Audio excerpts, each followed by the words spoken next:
विगत कई महीनों से और विभिन्न ज्वेलरी दुकानों में गया और सीमावर्ती थानों के दुकानों में चोरी हो रही थी रात्रि में, और इसके आलोक में हम लोगों ने एक टीम गठित करके त्वरित अनुसंधान किया और प्रिवेंटिव कार्रवाई की। और सबसे पहले इस कड़ी में इमामगंज से 2 व्यक्तियों को गिरफ्तार किया गया था, खेसारी और सन्नी को, और इसी दोनों की निशानदेही पर हिस्वा नवादा जिले से 2 व्यक्ति शाहिद और राजा को गिरफ्तार किया गया और फिर उससे गहन पूछताछ की गई तो गया जिले के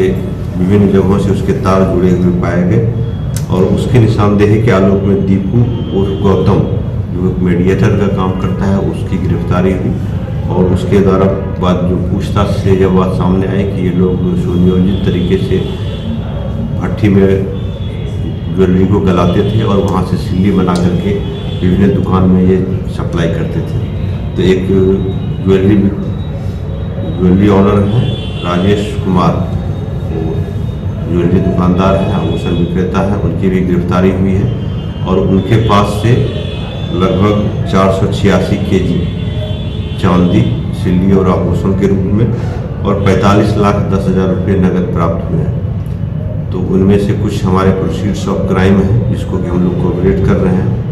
और बाकी शेष के लिए हम लोग इनकम टैक्स और जीएसटी विभाग को लिखेंगे। सोना की बरामदगी अभी तक नहीं हो पाई है तो हम लोग और भी लिंक्स खोज रहे हैं कि अगर कोई इस तरह के कोई रिसीवर हमारे सामने आते हैं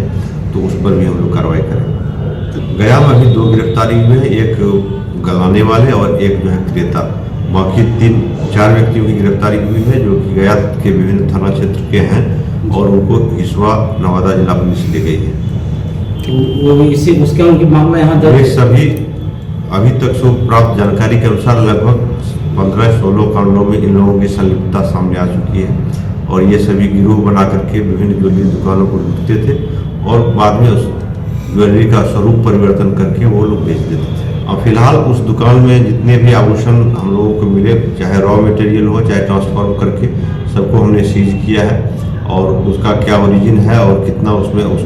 प्रोसीड्स ऑफ क्राइम है, कितना अपराध जनित है और कितना उनका अपना निजी है, इसके विषय में हम लोग अनुसंधान कर रहे हैं। इस संबंध में इनकम टैक्स और जीएसटी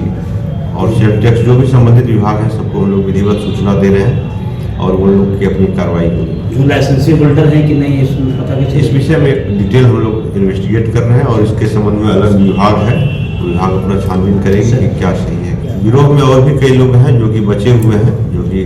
अपराध कारित करते हैं और रिसीवर हैं, तो दोनों पर हम लोग फिलहाल कार्य कर रहे हैं और शीघ्र ही और लोगों के नाम सामने उन लोगों की अपनी डिमांड है और हम लोगों ने आश्वस्त किया है कि पुलिस की कार्रवाई पूरी तरह से पारदर्शी होगी और किसी भी स्थिति में